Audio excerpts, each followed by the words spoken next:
Hey everybody, Nick here, and today I had a review for you of this very interesting little guy right here. This is the Ontario Carter Trinity. First off, I want to thank my buddy Scott for sending this, as well as many other knives in the past along. He's been a long-term supporter of the channel. It's great. I really appreciate it. Next thing, let's do a quick size comparison here. First off, here it is against another Ontario knife, the Ontario Rat number 2 in D2 steel and the Ontario Rat number 1 in D2 steel. There you go. Of course, here it is against the Spyderco Delica. So you can see that size-wise, it's actually not far off. And in terms of sharpened blade length, the Trinity's got a little tiny bit on it, but there you go. Anything else worth comparing this guy to? Not offhand, actually. I think this ought to do it. Next thing, this is a production version of the Carter Knives BBM.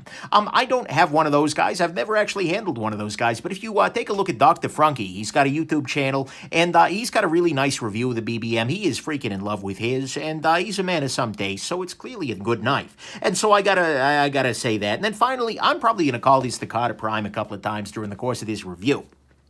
That's I don't know why that is, but it's just there was the Ontario Carter Prime, so I'm just going to struggle with that. So if I say Carter Prime, I mean this guy. The other one looks like an angry alligator. This is a much more reasonable piece. So anyways, let's go into the good, the great, the bad, the ugly of this very interesting little knife here.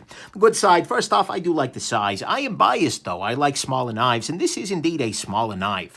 Yeah, let's take a closer look here. Blade length-wise, we are coming in right under 3 inches, pretty much no matter how you measure. No matter how angry the cop is with you, this is under a 3-inch knife, and that's great. Makes it small, and it also makes it very easy to carry. If we compare this guy in terms of profile to the Spyderco Delica, which is another very easy to carry knife, you can see here it's in that same sort of vicinity, although even a little bit shorter, which is great, and it's very thin, it's very easy. This is just easy like Sunday freaking morning when it comes time to carry it, so that's good. Next thing, this is a nice little design. I gotta say, I do appreciate this approach of having the big blade, small handle. It's kind of it's a weird thing.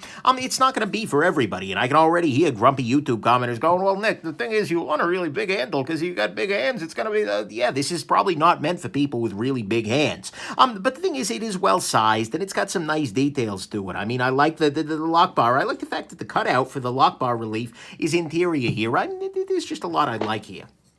Next thing, the action on this guy is pretty reliable. We'll talk about the issue that makes me sometimes miss flips on this guy, but at the same time, generally speaking, it's got a very strong detent, and, that's good. It will flip very reliably. That's excellent. Oh, there you go. Hey, there it was. I swear that wasn't on purpose, but you'll see it. Next thing, this is a very nice clip. It is a sculpted clip, but it's well done. It's a little bit of a tappy clip because it sits natively just off the frame there. But at the same time, it works great at getting the knife into and out of the pocket. You've got enough flex there. It works. So, and also, given the fact that this is a relatively small knife, there's plenty of length here to keep this in the pocket, so that's good. And finally, I do love the idea of making a production version of a custom knife. That's an idea whose time has absolutely come. I appreciate that very much, and it's nice to see Ontario jumping onto that bandwagon, too. Other makers have been doing it for a while now. Spyderco, ZT, Kershaw to an extent, and certainly like Kaiser has been doing that for a while, but it's nice to see Ontario play in that game as well. Actually, I think they've done that before. But anyways, I like that very much, and that all is the good. Making production versions of custom knives is great. The nice clip is excellent. It's got a pretty reliable action, nice design, and it is a great size. To me, what's great about this knife, though, 100% is this blade shape. I love it, because you've got some Tonto sort of stuff in the front here, and Tontos are great for things like scraping. It's also great because you get this little area here, which you can just dip into a package to cut open the tape without possibly cutting anything inside the package. That's a really nice thing. You also get a nice flat portion here. You get enough belly that you can, I love this shape. It's absolutely wonderful. And it is also cut well. Ground well, that is. It is relatively thin behind the edge. This guy will absolutely slice. If I, take a little bit of a magazine here, yeah, this is cutting like freaking crazy, and that's a beautiful thing. And Ontario is one of the very few production companies on the low end which makes knives that cut reliably all the damn time, and I like that so much. And so, to me, what's great about this knife, absolutely 100%, is this blade. This is a great little blade, with one exception we'll talk about in a little bit here. So, on the bad side, first off, it's doing that weird half metal, half Teflon washer thing. I don't understand that, honestly. If you were a knife maker and you're reading this, or if you're Ontario and you're reading this, tell me in the comments, why the heck do you do a phosphor bronze washer, a little bit of Teflon on the top? It doesn't make sense. But either way, it's an extra complication, and you're dicking around with little hyper-thin Teflon things. Not a fan. Next thing, the blade stock on this guy is a little bit on the thick side. Given they're able to thin it down to a very thin edge, so I'm not super bent out of shape. But guys, come on, you could thin this out a little bit, right? And so, that's okay, I guess. Next thing, the detent on this guy is very, very strong. At some level, that's good. It means it reliably deploys, but the thing is, if you have any pressure on this lock bar, and that's easy to do given that half of the gripping surface is the lock bar, it's very easy to not quite be able to pop this guy open. And that's made even worse by the fact that there is zero texturing or jimping on this flipper tab here. This tab, although it's pecking like crazy here, and that is another unfortunate thing. This is a pocket pecker 100%, but it has no texturing, no jimping whatsoever. And so although if you've got no pressure on the lock bar, you're gripping it up here, you can flip it out pretty reliably. If you have any pressure on there, you're not going to be able to grab it, and you're just going to slide off of it, and it's not a great feeling. And so that kind of was an unfortunate little nexus, if you will, there. You've got this overstrong detent, coupled with the fact that there's no jimping on the tab, means that you will get misflips on this guy, and that's not something I'm in love with. Next thing, this is a $60 knife. Now, the thing is, I know what you're thinking. Oh, Nick, $60, that's budget-friendly. What's your problem there? And you know what? That could be okay. That's an okay price, I guess, given especially that it's half titanium. It's a frame lock, things like that. But the problem that I have with this knife at $60 is right here.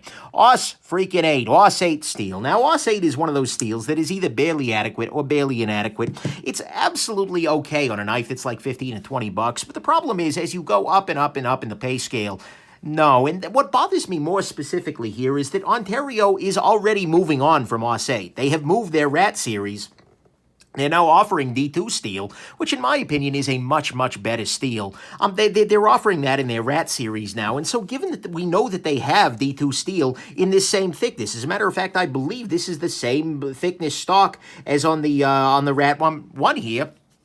Why the heck are you doing this in Aus 8, guys? I mean, maybe I'm asking too much here, but guys, come on. If you're going to charge me $60, use a real steel.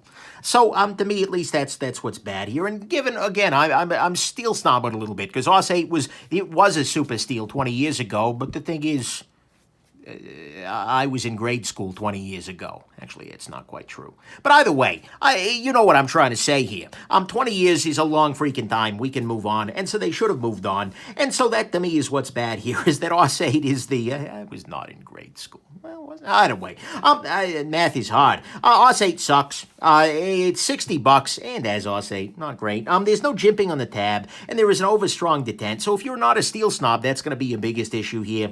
The blade stock is a little bit thick. It's ground well, though, and it's using that half Teflon, half phosphor bronze thing that I'm not in love with. To me, what's ugly about this knife is actually right here. What you can see here is that this has a beautifully made finger choil, and then they put a flipper tab in there. Now, on the original BBM, as I recall, it has a big old fuller in here, and I'm not a big fuller fan, so, but that way you could actually flick the knife open. You can kind of pop it open by doing one of these things. I'm using a spider hole here, but it works in the same way. And so in that case, you didn't need to have a flipper tab down here, but unfortunately, it feels like this knife was designed first, and then they just threw a flipper tab in here, and unfortunately, what this means is that there's not really a good place for your fingers to go, because you've got this very strong finger groove here, but then you've got a flipper tab sitting up in the middle of it. I mean, it really feels like they designed this knife and then said, let's make it a flipper. And they just stuck a tab in there and they didn't think about the ergos. And so as a result, this knife never really feels great in the hand, because if you grip it back here, you're way too far away from the action. And if you grip it up here, the flipper tab is either digging into you or just trying to push you back down to here. These two things just don't work together, and as a result, I feel like the knife in the hand just isn't that satisfying. And so to me, that's absolutely ugly, is that they've made a beautiful finger choil here and then put a flipper tab in the middle of it, which just makes this guy an ergonomic miss, and I think it'd be even worse for somebody with even bigger fingers. Even bigger? Freaking tiny fingers with actually, human-sized fingers. That would be an ugly thing, but it's an ugly thing already. So to me, that's what's ugly here, is it's got the flipper tab in the choil. Final conclusions. Look, this isn't a bad knife at some level. I didn't mind carrying it so much, but it feels to me very frustrating. It's a near miss, because it's got this great design. It's got this beautiful blade. I love this blade. I love how thinly it's ground. I love the size. I love the fact that this does have a nice unassisted action here. here. And, frankly, Carter does great work. Robert Carter is an incredible knife designer, 100%. But unfortunately, it kind of falls down at the finish line because this detent is just overstrong, given that you pretty much have to rest your fingers on the lock bar and that it's going to struggle. And given that there's nothing on the flipper tab, that's not great. And then with the ergos, with the flipper tab here, that just doesn't work out so well. And then the steel just feels like a backslide from Ontario. It's like, guys, you got better, and then you did this? What the heck? And so, I don't know. I mean, this is a knife that I think could feel very okay at the right price, but I'm not sure that this is the right price. I'm not feeling it.